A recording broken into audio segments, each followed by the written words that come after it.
This is Optimal Finance Daily, episode 888. How much do you really need in your emergency fund? By Kelley Long with financialfinesse.com. And I am Dan, I'm your host, and this is where I read to you from some of the best blogs on personal finance. I narrate articles from Mr. Money Mustache, Get Rich Slowly, The Mad Fientist, Rule 1 Investing, and many more, sort of like a gigantic ongoing audiobook, but free of charge. And before we get to the post, a big thank you to Halpern Financial. So imagine you had someone you could trust to help you figure out how to juggle your various financial goals and decisions while making sure you're meeting your needs now and in the future. Halpern Financial is a fiduciary, fee-only, independent advisor that offers a combination of online tools and personal connection to help clients systematically achieve their goals.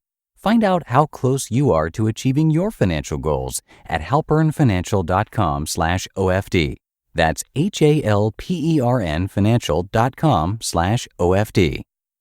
For now, let's get right to today's post as we start optimizing your life. How much do you really need in your emergency fund? By Kelley Long with financialfinesse.com. In this age when people are measuring everything from the number of steps they take to how many hours they sleep and even how many calories they burn while they're sleeping, it's no wonder that people regularly ask me if what they are doing is considered normal when discussing their personal financial questions with me. We like knowing not only where we stand, but how we measure up compared to our peers. But really, who am I to say what's normal? Is there even such a thing? This is why we have rules of thumb in the financial world. And while there are exceptions to all of the rules, they are generally good guidelines to help make decisions. One of the more common rules of thumb I discuss with people is the importance of establishing an emergency fund, also often called a nest egg or rainy day fund. How much should you have in your emergency fund? The rule of thumb is 3 to 6 months of your expenses. While you may need more if you own a home that could potentially be hard to sell, work in a field that is highly volatile or specialized, or have a large family dependent on one income, this is a pretty good gauge of things to make sure you're protected. When real estate prices plunged along with a lot of people's job prospects during the last recession, 12 months would have been more appropriate because that's how long it took many people to find new jobs when selling their home wasn't an option because suddenly their houses were worth less than the mortgage. What's the emergency fund for? To get you through an unexpected loss of income. The emergency fund's primary purpose is to ensure you have the money you need to cover all your core financial expenses in the case that you or your spouse loses your job.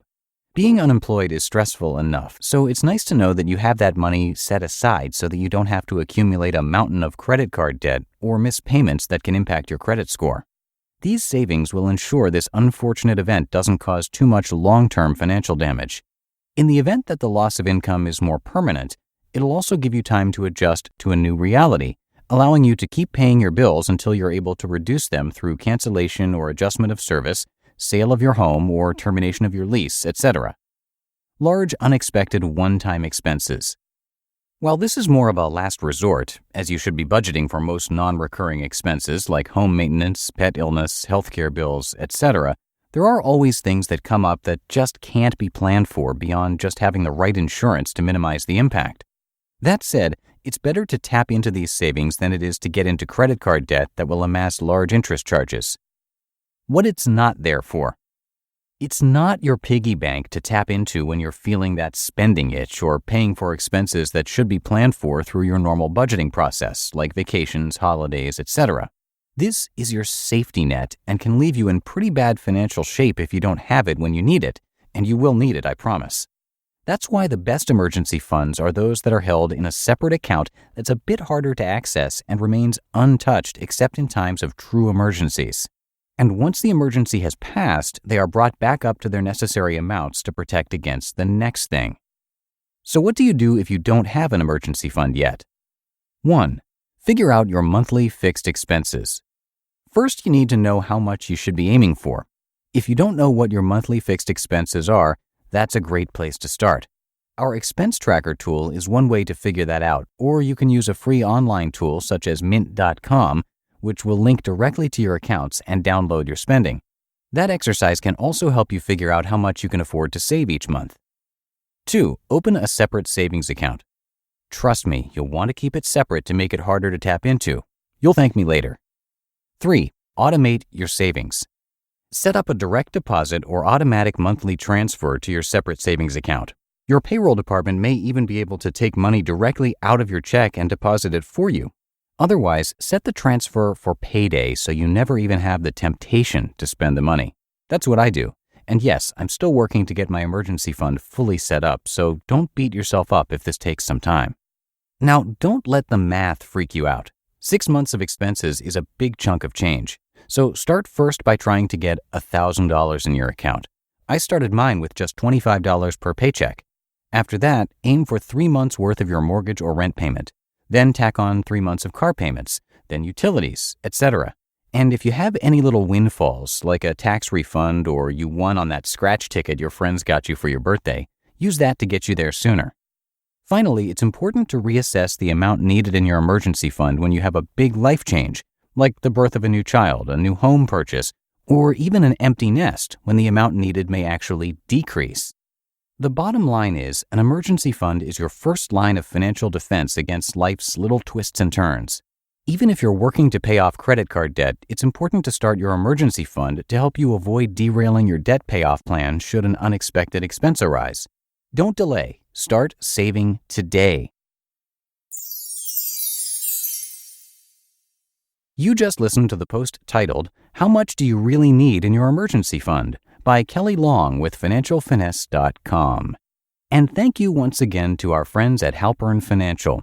If you're like me, you could probably be more organized with your finances. Maybe you're saving for retirement or for your kids' college funds. You want to find someone who's independent, fiduciary, and fee-only, because fee-based usually means that there's a commission involved. Halpern Financial is all of these, which means you can trust your best interest comes first. With institutional access, Halpern Financial clients benefit from bulk pricing on investments. Not only that, Halpern Financial has no association with any bank, broker, or insurance company, which gives them the freedom to select from any investment available to make the right choice for you. Find out how close you are to achieving your financial goals at halpernfinancial.com/OFD. That's HALPERN financial.com/OFD. And that is going to do it for today. Thank you so much for being here and for listening each and every day. Also for subscribing to our show.